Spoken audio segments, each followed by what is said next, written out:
السلام علیکم هموطنان عزیز. برنامه خود را دوام می‌دهیم.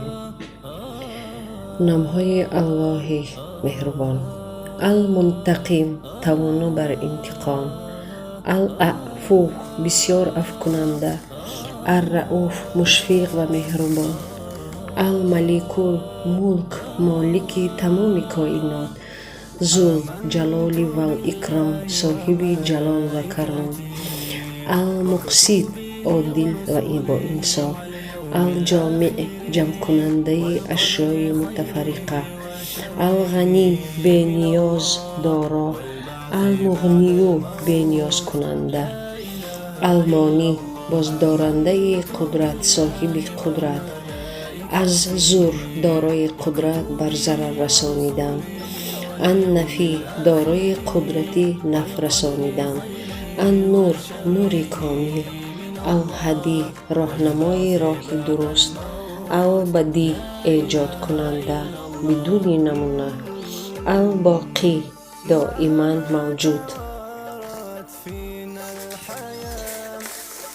الوارث، میراثگیر.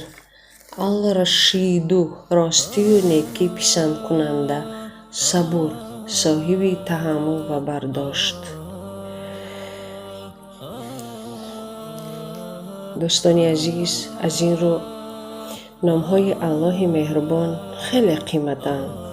بیایید دوستان از نام‌های الله مهربان استفاده بریم و رفتارهای خوب کنیم. اگر دنیا به کس پاینده می بود، محمد تا قیامت زنده می بود. از یک مادر پرسیدم: از فرزندانتان کدامش را بسیارتر دوست می دارید؟ مادر جواب داد: تا کلان نشود معده یکش را، تا شفا نیابد بیمارش را، تا از غریبی نآید غریبش را، تا جانم در تن هست همه اش را. زنده باد مادران عزیز و به همه غریبانی که دور از مادر و دور از وطن و دور از زن و فرزند هستند، از الله مهربان خواهش مندم که شما رو در پناهش نگهبان باشد.